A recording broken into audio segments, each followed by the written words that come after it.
Hi and welcome to this week's video, and my name is Belle. I'm so happy that you're here. If you've followed me for a while here on my YouTube journey, you know that quite a while ago I gave myself the permission to show up online with all my quirks, with all my interests, without putting myself into a niche. So lately I've been sharing much from behind the scenes of my Akashic Records Oracle deck creations. But today I would love to take you along with me while I get back to my oldest loves. It's the love for painting, and painting in the style of Claude Monet. So maybe you can hear it a little bit in my voice, but the last couple of days I've been feeling a bit down. At the kindergarten where I work in the mornings, there is a flu going around, so I've been feeling that too.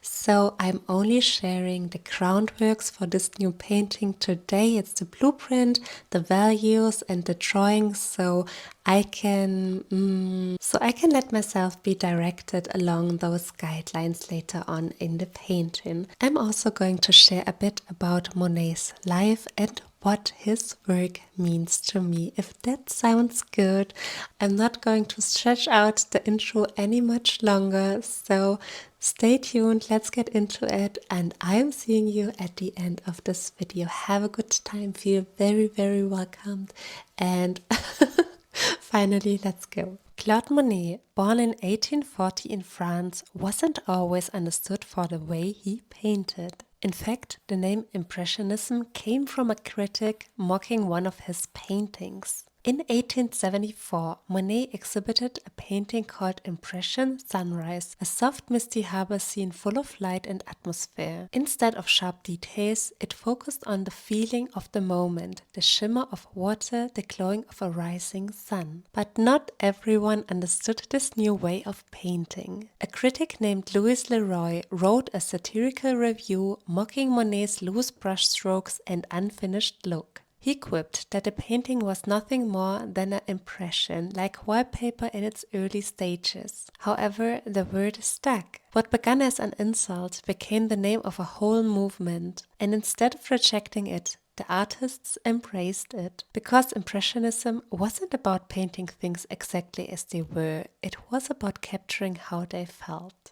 And I loved it. I love it so much. I love that Monet wasn't painting to please anybody. This story shows that he stayed true to his love, to what he wanted to bring into the world.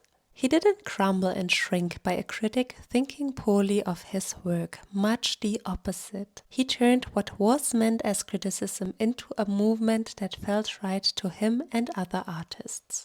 And this for me holds so much important meaning, because I feel like now more than ever people let themselves be told what to create based on an algorithm, based on what gets a lot of hearts on the internet. But more often than not, creating against our own interests and desires will get us feeling lost, disconnected, burnt out, or feeling empty. That's what I feel, however. So looking at people like Monet reminds me to take ownership of my individual love for colors, the way I want to express myself, what interests me, and trust that if I made it coming from the heart, true to my soul, other people will connect with it eventually. I believe that deep in my bones, and I want to give myself that permission time and time again to show up with my interests, my quirks, the things that spark me and light me up. I hope that you feel inspired to do the same. So yes, Monet wasn't trying to paint the world as seen through logic. He much more wanted to paint the feeling of what he perceived. In his paintings, you can see light moving on the surface of water. You can perceive the way mist drifts across a morning, and it's almost as if you can feel the soul of a garden when he painted it. I believe Monet wasn't painting to impress anyone. He painted because he had to. A quote by him goes, "Color is my day-long obsession, joy and torment." If you are a painter yourself, I am sure you can feel the truth in those words. Monet would often return to the same scene dozens of times, painting it at different hours of the day, capturing how the colors shifted with each passing hour. He is a great role model for me in that, his deep devotion to his art, his surrendering even if it felt tormenting at times. I believe showing up day after day is all we need to do. That goes for everything. Showing up is the most important part because every time we engage with what we love to do or want to learn, we get a little bit better at it. I like to think that when Monet painted, he was living in the moment, observing his surroundings with all his senses. Coming back to his story, Monet's life wasn't always soft and easy. He struggled with poverty for years. He lost his beloved wife, Camille, and later his son. He battled with depression and failing eyesight. But still, through it all, he painted.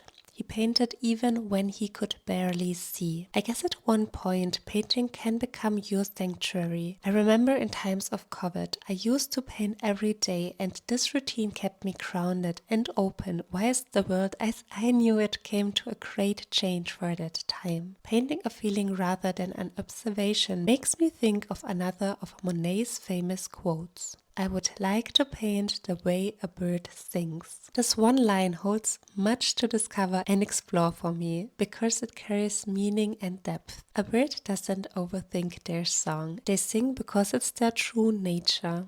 In saying these words, I believe Monet wanted to express a longing to paint with the same kind of intuitive and natural flow, a way to express a part of his soul and show it to the world. Also, birdsong happens in the moment. It's not rehearsed. It responds to the wind, the morning light, the hush before rain. I believe Monet wanted to paint in a way that was fully present, letting the colors, the light, the scent of the elements move through him without resistance. And just like birds don't justify their singing, Monet too didn't want to explain or prove his art. Painting was such a profound part of him, so deeply rooted in his being, and the way he followed this inner calling is mesmerizing to me day after day. What his work offers to me when I let myself sink into it is peace, joy, connection, calmness, and a deep remembering of the world beyond limitation. Just like a bird's song, his paintings open up the gateways that can so easily close through routine or daily life. For me, they bring expansion, a remembering that letting myself immerse in color and the free flow of painting from the heart is something that I want to live in this lifetime, so deeply that it sometimes overwhelms me. But there's the point. I guess every artist has this feeling, so showing up again is the most important thing to do. Because only then we can find back into the rhythm of flow that feels so good, so divine and so precious. So yay! As always, I am so happy that you've spent this time with me today. I hope that this video brought you inspiration, brought you some very positive and calm energy, that you enjoyed the ride with me, and I would absolutely love to hear if you have artists that you admire, and if so, what is it that you admire about their work or their painting process? I would love it to read your comments as always, and I'm sending you so much love, so much good energy.